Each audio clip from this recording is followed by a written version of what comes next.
A agenda oficial do Jair Bolsonaro é uma vergonha, porque tem muito pouco tempo de expediente.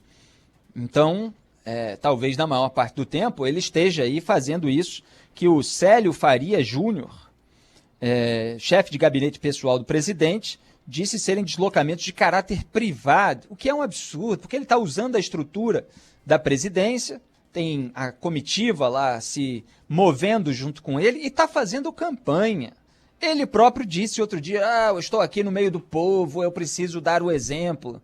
Exemplo de quê se o sujeito está lá? Sem máscara durante uma crise sanitária, quando a recomendação mundial é para o uso de máscara, principalmente naqueles países que não aceleraram a vacinação. Já falei 10 vezes, Estados Unidos e Israel deixaram já de lado a obrigatoriedade do uso de máscara, não porque são irresponsáveis e inconsequentes, como o governo Bolsonaro, mas porque justamente o contrário, aceleraram a vacinação nos seus países. Até o Donald Trump plantou a semente da vacinação nos Estados Unidos. O Joe Biden deu prosseguimento e os prazos que estabeleceu conseguiu até se antecipar ao deadline que havia sido posto. De maneira que a população adulta americana está se vacinando ou vacinada. A gente vê as fotos até de pessoas que conhece, que moram em estados como a Flórida, por exemplo, estão lá aglomeradas com todo mundo vacinado, todo mundo jovem, da minha geração, de geração até abaixo da minha, já devidamente vacinado. Então, o caráter privado é mais uma conversa fiada, faz parte dessa sonsice, desse cinismo que o bolsonarismo tem demonstrado em relação a todo esse tema e em relação a outros também, né? Se der tempo hoje eu falo um pouco aqui sobre a repercussão da aprovação na Câmara da MP da Eletrobras, eles fingindo lá que tinha gente votando contra a privatização, mas na verdade era contra as alterações para favorecer o Centrão. Então esse nível de sonsice é presente em várias frentes do governo Bolsonaro. E me causa até uma... Eu não me impressiono com mais nada, né? Eu sempre falo isso, às vezes a gente tem por automatismo dizer que fica impressionado, mas o Eduardo Girão, ele tem passado um pano tremendo para a sujeira bolsonarista, né? Talvez por interesses eleitorais lá no estado dele, por monitorar aí a repercussão, um sujeito que tem alguma desenvoltura, alguma habilidade verbal, nesse momento que exige um senso moral, ele está lá passando pano. E aí vai e pede para o gabinete pessoal do presidente dizer sobre as datas locais e as autoridades envolvidas nas saídas do presidente. Aí vem uma resposta como essa, é prejudicial ao próprio governo, a princípio, porque é uma resposta patética, né? A gente se pergunta até o que ele queria, só que aí ele gosta de dizer que é independente, né? É o velho caso do independente a favor, né? O independente entre aspas, né? Lamentavelmente essa palavra, pela claque bolsonarista e pelos seus apoiadores, inclusive parlamentares, ela é vilipendiada todos os dias, né? Assim como aquela expressão, né? Eles tentam parecer uma mídia independente, aí depois chamavam de mídia alternativa, né? O PT também tinha mídia alternativa bancada lá com verba de publicidade federal, os blogs petistas, que o José Serra cunhou como blogs sujos.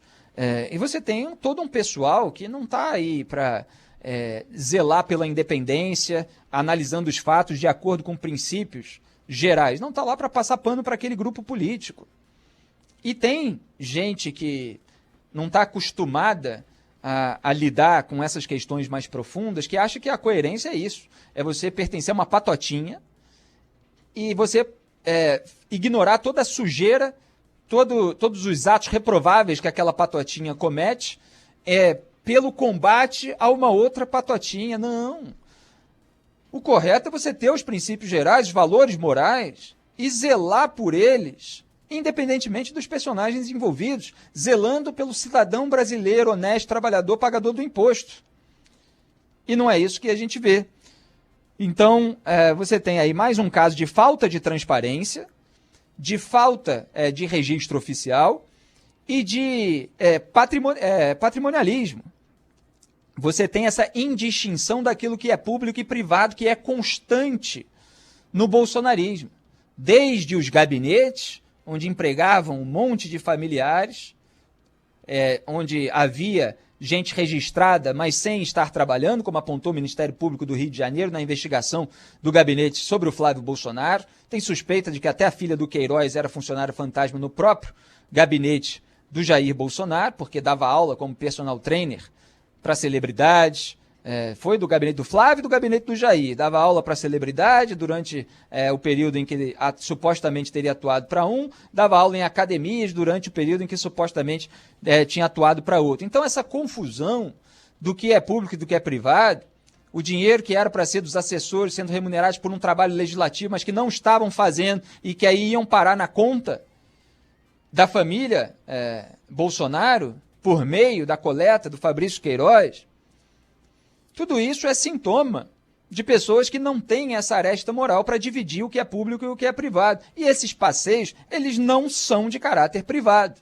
Você tenta aí, de uma maneira ensaboada, fingir que isso aí faz parte da vida pessoal do presidente, como se ele não tivesse de prestar contas em relação a isso e como se não tivesse de prestar contas em relação ao seu comportamento durante esses passeios alegadamente privados, que não são privados. O presidente é presidente do país 24 horas.